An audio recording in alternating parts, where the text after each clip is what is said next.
the news on 99.3 Nigeria Info.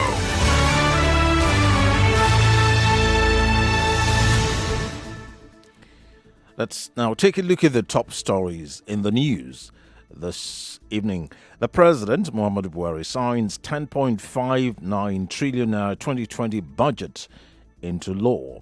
Court orders Malami, DSS, to explain why Shuare is still being held. Explosion in China's mining site kills about 14 people.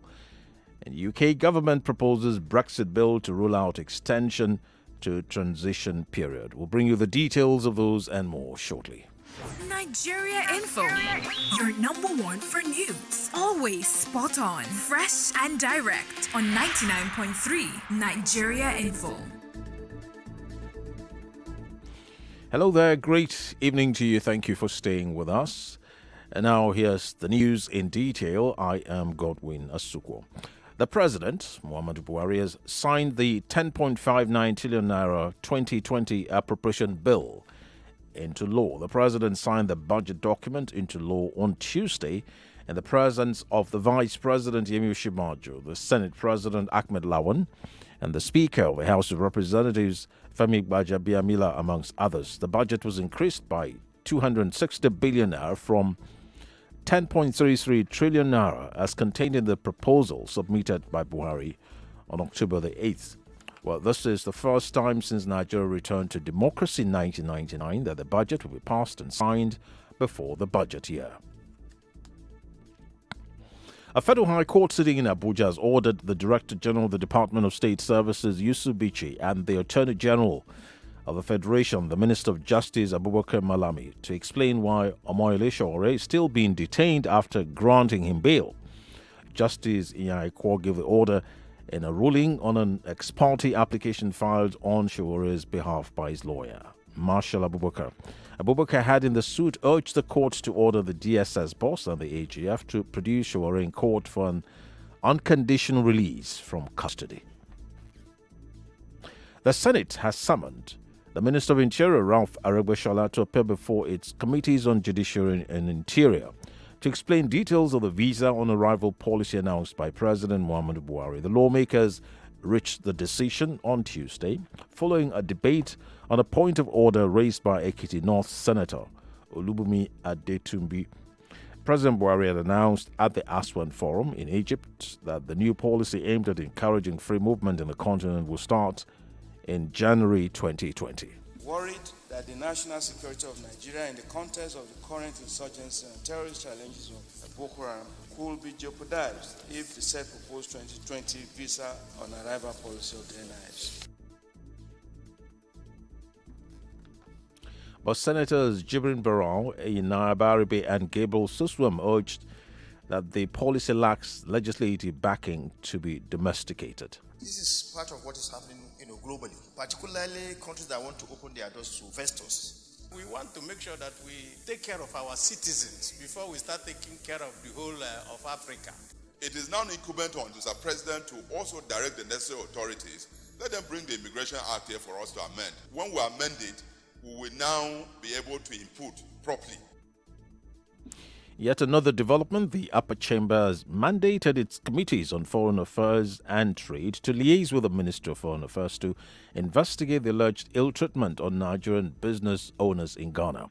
The resolution followed a debate on a motion raised by Senator Ifeanyi Ubah, Anambra South, during plenary on Tuesday. He said the recent closure of over 600 shops by the Ghanaian Trade Union are all discriminatory legislations targeted at Nigerians in that country. The Ghanaian government had recently raised the fee for registering businesses owned by foreigners in their country to $200,000.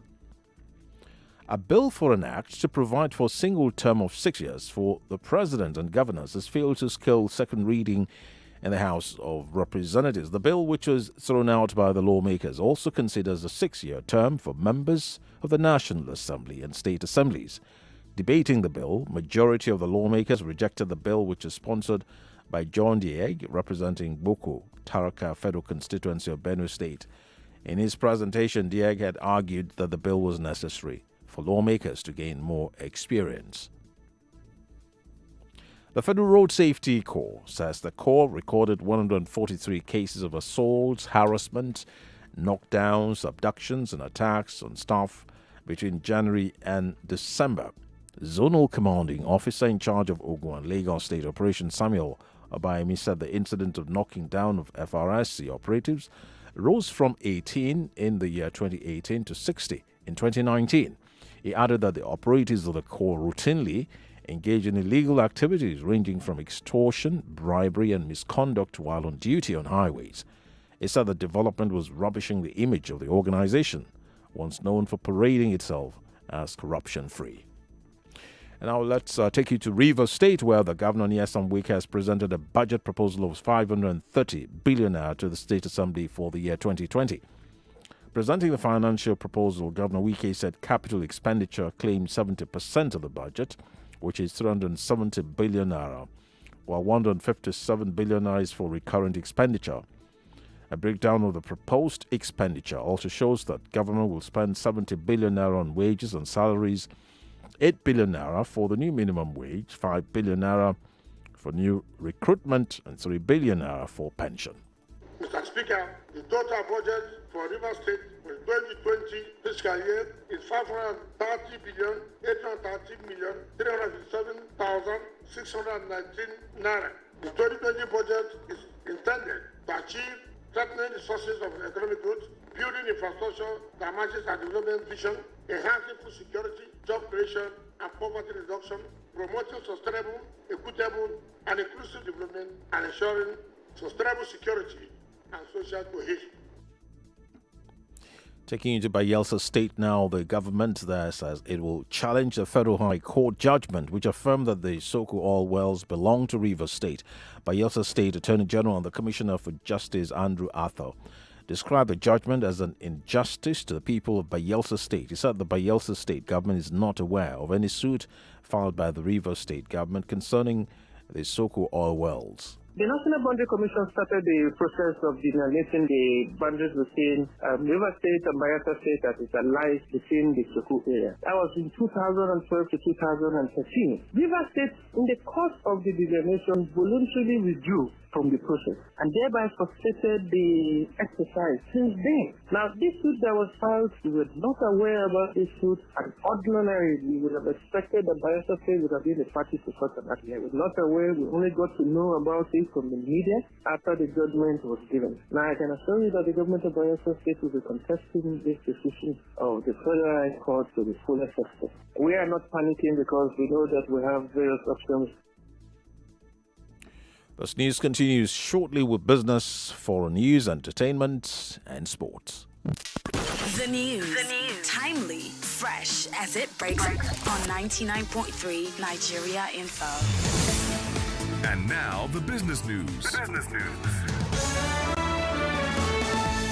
In business, the Central Bank of Nigeria, the CBN, has urged the Bankers Committee and other stakeholders to extend financial services to rural dwellers to improve their well-being. The CBN Governor Godwin Asuquo said this is important because the situation, the population growth is above the gross domestic product GDP growth rate, calls for concerted efforts in driving growth.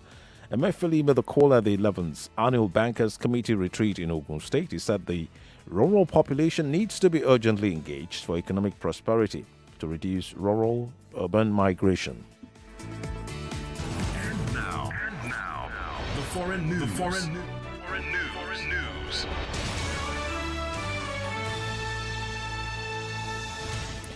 The UK government is to add a new clause to the Brexit Bill to rule out an extension to the transition period beyond the end of next year. The post-Brexit transition period, due to conclude in December 2020, can currently be extended by mutual agreement for up to 2 years. But an amended withdrawal agreement bill the Commons is set to vote on this week would rule out any extension. Still from a foreign scene, an explosion at a coal mine in southwest China has killed about 14 people. That's the latest in a string of deadly mining accidents. The local authorities said 2 people were still trapped underground at the mine in Guizhou province. About 37 people have died in 5 separate mining accidents in China since the month of October.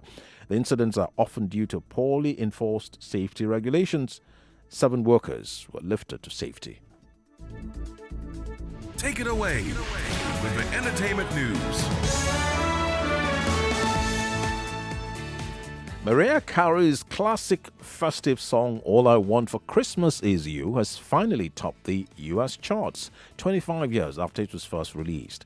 When the hit song made its debut in 1994, it was as an EP and not a single, meaning it wasn't allowed to compete in Billboard's Hot 100.